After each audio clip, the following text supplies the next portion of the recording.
Man, dating advice can be such a jungle sometimes. It's like everywhere you turn, someone's telling you to be the nice guy or just be yourself. But honestly, does that stuff actually work? I feel like we've all tried that route, and it doesn't always lead to the results we want. So that's what makes this deep dive so interesting, right? We're ditching the usual self-help gurus and looking at something totally different. Absolutely. What's intriguing here is that our source is about as far from your typical dating advice as you can get. It's a Spanish language text that doesn't hold back. It's brutally honest about the things men get wrong when trying to attract women. It's like having that one brutally honest friend, you know? Yeah. The one who pulls you aside and lays down the truth, even if it stings a little. Yeah, exactly. And you might not expect it, but so much of what this text talks about actually aligns with fields like evolutionary psychology and even ancient Stoic philosophy. Okay, I'm already hooked. So spill it. What's the first truth that really jumped out at you? Well, the first truth, and I think this one's huge, is that pursuing her never works. All that chasing, the constant texting, trying to win her over it, usually backfires. Oh, dude, tell me about it.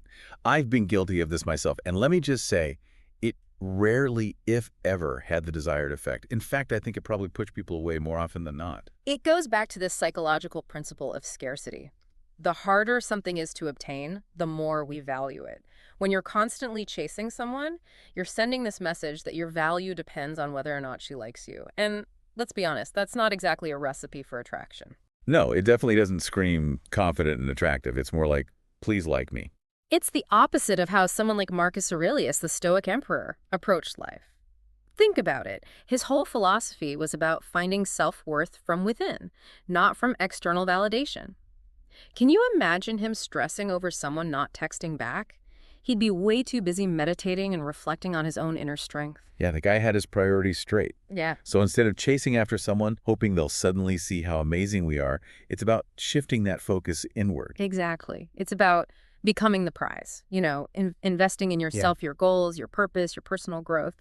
When you know your own worth, you radiate a different kind of energy. You don't need to chase validation because it just naturally gravitates towards you. Okay, that makes a lot of sense. So it's less about trying to prove ourselves to others and more about focusing on becoming the best versions of ourselves. Right. And when you're coming from that place of self-assuredness, that's attractive. Okay, I'm with you on that. So what's the next truth this Spanish text throws our way? All right, well, get ready because this one might be a little tougher to swallow for some guys. Truth, #2, is this. Appearance matters more than you think. And I know what you're thinking. Here we go again with the superficial stuff, but hear me out. Hold on, I think I need to interject here for a second because, look, I'm not saying you need to become a male model overnight or anything, but I get it. First impressions matter. Exactly, and there's a biological reason for that. Think about our ancestors. They didn't have the luxury of swiping through Tinder profiles or going on 5-hour first dates. They had to make snap judgments about potential mates based on limited information, and a lot of those judgments were based on visual cues. So it's not just about conforming to some arbitrary standard of beauty, right? It's about what your appearance signals on a deeper level. You hit the nail on the head. Taking care of your appearance, dressing well, being well-groomed, staying in shape. It shows that you respect yourself, that you have your life together. It suggests discipline, self-awareness, these qualities that speak to your character. So it's like this. A good outfit, good grooming habits, those are like a knock on the door. They get your foot in the door. Yeah. But it's the substance, the character, the personality that keeps them engaged. Exactly. A sharp appearance might catch someone's eye, but it's the whole package that truly captivates. That makes a lot of sense. Okay, so we've tackled chasing and appearances. What else does this mysterious Spanish text have in store for us? Well, truth #3 really dives into this whole nice guy thing, and it's something I think a lot of guys struggle with. The truth is, being too nice won't win her heart. Oh man, I think we've all fallen into that trap at some point, right? You think, if I'm just the nicest, most accommodating guy in the world, she'll surely fall head over heels. But it rarely works that way, does it? And you know why? Because true kindness is different from people-pleasing. A high-value man has standards. He's not afraid to express his opinions or stand up for what he believes in, even if it means ruffling a few feathers along the way. So it's all about finding that balance, right? Yeah. Being a genuinely good person while also having the courage to be true to yourself. Yeah, that's the sweet spot right there. It's so easy to fall into that people-pleasing trap, thinking that's what attracts people, but in the end, it often backfires. But hey, speaking of things that might ruffle some feathers, Truth number 4 from this Spanish text really threw me for a loop. This is a big one, guys, so buckle up. It says, money and status speak volumes. I mean, no one really likes to admit it, but Yeah, it's one of those uncomfortable truths, isn't it? But we've got to be real with ourselves here. This isn't some new age concept. It's woven into our very biology. Think about it. For thousands of years, women have been wired to seek out partners who could offer security and stability. It's not about being greedy or materialistic. It's about survival, plain and simple. Yeah, it's like that primal instinct is still there, humming beneath the surface even if we don't consciously realize it. A guy who's got his finances in order, it signals that he's capable, reliable, that he can handle whatever life throws his way. exactly. And this isn't about flaunting your wealth or bragging about your salary. In fact, that's a surefire way to send someone running in the opposite direction. It's about what financial stability represents. It's about ambition, discipline, the ability to build a good life for yourself and potentially for a family in the future. It's about having that drive, that determination to succeed, not just for yourself, but for the people you care about. It's funny how these truths kind of build on each other, right? Yeah. Like if you're constantly chasing after validation, that suggests a certain lack of self-sufficiency. Which brings us to truth number 5. And this one, I got to admit, it caught me a little off guard. Ready for this? Emotional men repel women. Now, look, I'm all about emotional intelligence, about being in touch with your feelings and all that good stuff. But Yeah, I see where you're going with this. let's be clear, it's not about becoming some emotionless robot.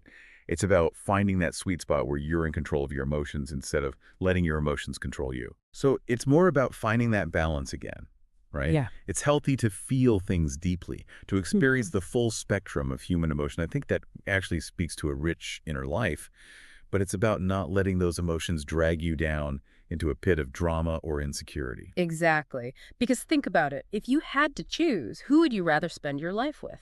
Someone who freaks out over every little thing, or someone who can stay calm, cool, and collected under pressure? Yeah, I think I'd choose calm and collected every time. Right. It all circles back to Marcus Aurelius and the Stoics again. They were all about feeling your emotions fully, experiencing them without reservation, but not letting those emotions dictate your actions or cloud your judgment. That's what they call self-mastery, right? Yeah. That ability to stay centered, grounded, even when everything around you feels chaotic. And let me tell you, that's incredibly attractive. It's about cultivating that inner strength, that resilience that allows you to weather the storms of life without completely losing your cool. And that leads us right into truth number 6, the grand finale. And wow, this one is a doozy. Guys, take notes because this is big. Weakness kills desire. You know, of all the truths, this one really hit home for me. And the text doesn't mince words about it either, showing weakness, whether it's unchecked emotional vulnerability, crippling self-doubt, or the inability to step up and handle challenges. It's a major turnoff for women. It's like that old saying, right? Everyone wants to ride in the limo, but nobody wants to fix the flat tire. Women are hardwired to be drawn to men who can handle the curveballs that life inevitably throws their way. It's about resilience, about that quiet strength that says, I've got this. And you know what? This ties in beautifully with everything we've been talking about so far. Remember how we discussed how pursuing never works? Well, needing constant validation from someone else is, in a way, a form of weakness.